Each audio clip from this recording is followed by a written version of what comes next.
everybody, how's it going? I would like to welcome you back to the channel. It has been quite a long time since I've made a YouTube video. So I figure I'd give you a life update before we get to the task at hand. So, as you all know from, I think, my previous video, I mentioned that I was in college for diesel mechanics, and I have actually since graduated. I graduated last week, and I'm actually back home. So, or I've moved back home until I can find a place of my own. So I decided to take a week off before I start work full time, before I start dedicating my life to work. So anyway, yeah. But if you have any questions, just leave them down in the comments, and I'll answer them as soon as I can. But since I took that week off, figured I'd make some YouTube videos and get some projects done and get some more projects rolling, because Lord knows I have plenty of them to do. So I think we will make our way out to that Farmall M that I have not touched in 2 years. So see you there. Well guys, here she is, the 1945 Farmall M. I have not done much to this guy for the last 2 years. You guys know how it is. Life gets busy, and every little free time I had to do other stuff. But yeah, so little backstory behind this guy if you haven't heard it already. Got this tractor about 2 years ago. It was the summer before I started college, and I tore it apart after finding out that the engine was locked up. We actually got this thing off of an auction not far from here. So yeah, but anyway, the engine was locked up, pretty solid. Didn't take much to free it, but had to take the cylinder head off, radiator is off, and everything in between. So I'm just going to be doing a general in-frame on this guy, which actually I have already a lot of the parts here. I've had them for the last 2 years. I just haven't had any time to get back on this guy since life has been extremely busy. But I would like to see this this one done so I can use it. And instead of seeing it sit, I'd really like to see it run. So anyway, I've already got pretty much parts wise, I've got piston rings. Actually, the pistons in this thing are actually from a Farmall 400. They're the 4-inchers. I found the number on the pistons and cross-referenced them over to that. So someone prior to me has done some work to this engine. So I have been well, since then, and we'll get back to this later, I'll show you, but since they installed Farmall 400 pistons in a Farmall M, I had to have some machine work done because one of the pistons was actually cracked on the skirt. And I don't know if I have that piston yet or not, otherwise I'll show you. But yeah, I had to put in new wrist pin bushings. And I'll tell you, that was a debacle. Had to have machine work done on that. But that has since been done. It's actually been done for about a year. But, oh, and I just saw a wasp, so I'm gonna be careful. But, anyway, yeah, I've had all that stuff done for a while. Pistons have been cleaned for a while. I got piston rings. I have a whole head gasket set for this already, gasket wise, and today I'm going to be ordering a whole new valve set for the cylinder head and get that here, as well as a few other parts as well. The radiator I did take into a radiator shop and found that it is toast. It didn't help that when I took it off, both of the studs that run through these two holes here, they broke off, and that's even more trouble. And it would have been a lot of money to fix it, and the guy said it was not worth it. So I'm gonna go out to a junkyard, scrapyard, and find a good one, hopefully, instead of ordering a new one. I'm not a huge fan of new radiators, especially for these old tractors, because they just don't hold up to, I guess, the scrutiny as the old ones do. So there is that. I have already taken off the belly pump here. Actually, I took that off again about a year ago when I already went through it. I went through it at school for my hydraulics class. And, well, yeah, so I think I'm gonna go ahead and take these ratchet straps off. We'll show you the engine and show you all the work that needs to be done to it, because there's a lot. The engine actually is pretty disgusting still. When I got it, it was about 3/4 of the way full of water, and actually it bulged the pan out because it had froze. There wasn't any water in the radiator or block when I got it. The plug had already been pulled, so we are quite lucky there. But let's start getting this thing ripped off of here. It's been sitting literally in this spot for 2 years. I had it in the house garage, which is where I worked on the Farmall regular, but well, work stalled. We needed the space for the Alice Chalmers G, and it's been sitting here ever since. So I'm gonna go ahead and get you guys set up, and we'll get this thing taken off. All right, let's get her done.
All right, everybody, here we go. We'll just do a general walk around first.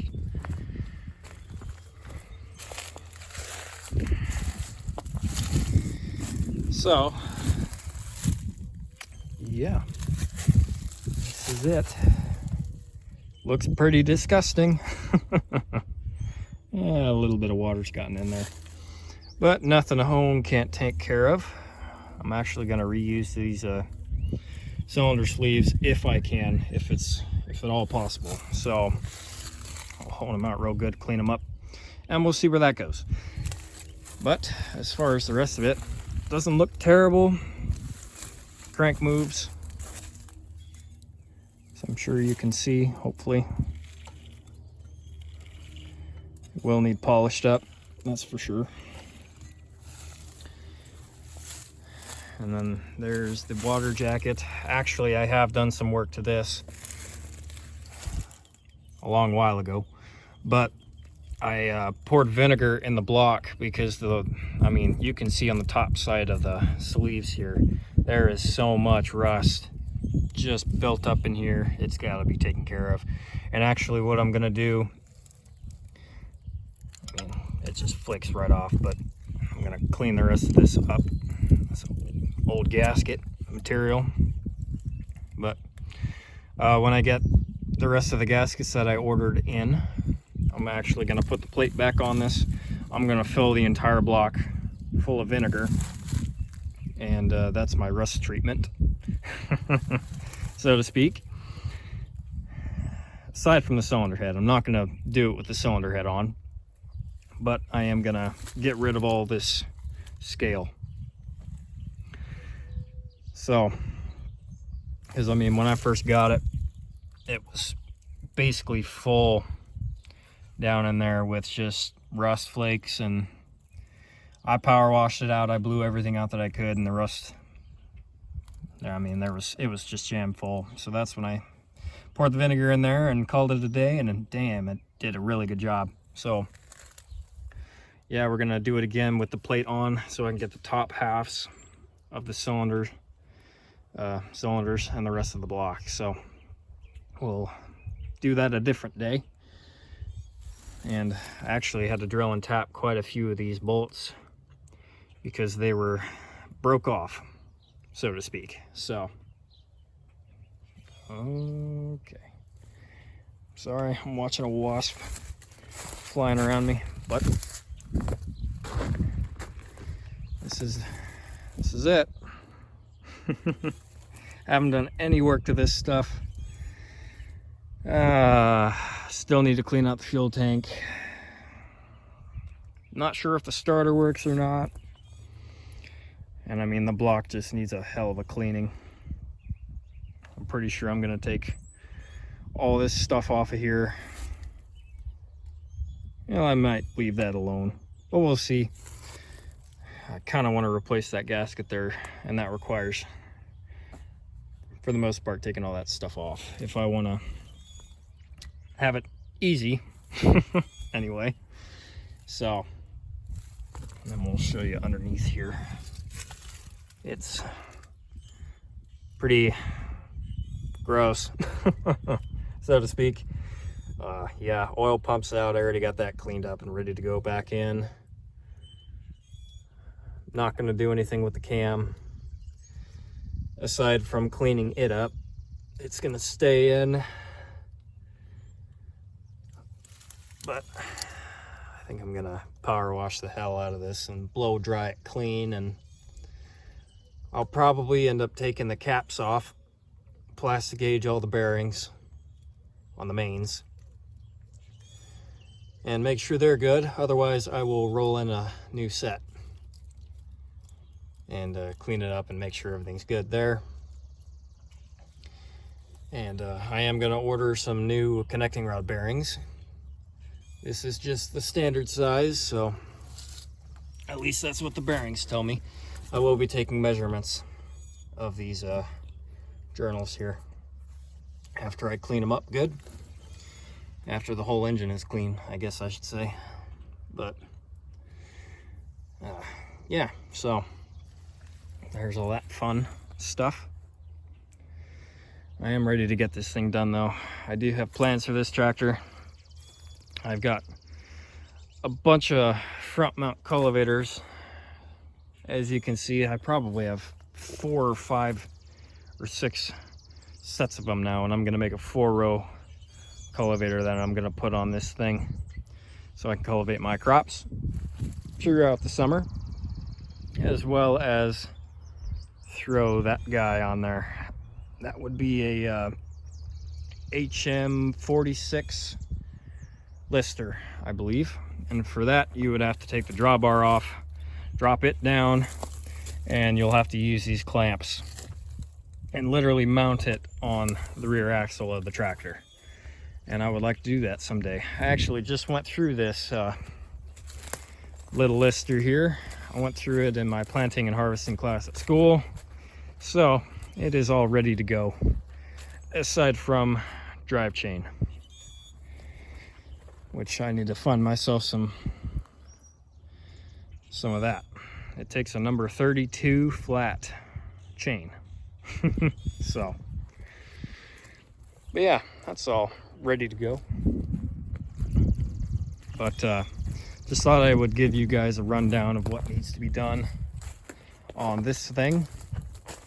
And I'm gonna get parts ordered. I'm not gonna, well, I will, but I have to clean up the block before I do anything else. And I will do that on camera, but I gotta get some parts ordered first and figure out what I really need. And then we'll continue. I plan on going through the cylinder head this week if I get parts in on time. And hopefully get the pistons installed after I get everything cleaned up. And yeah, we'll go from there. So I think I'm gonna go ahead and end the video. I planned on making it pretty short, and I know I've talked a lot of it. Well, a lot of it, all of it, and haven't done really any wrenching. But it's coming. I promise you that. So, oh, and another thing, this right-hand brake is locked up pretty tight, so we'll have to go through that as well. But for now, I'm gonna focus on the engine, get it back to where it should be, get it running, and then we'll take care of that. So I just want to thank you guys for stopping by. I know it's been a long time, and glad to be back.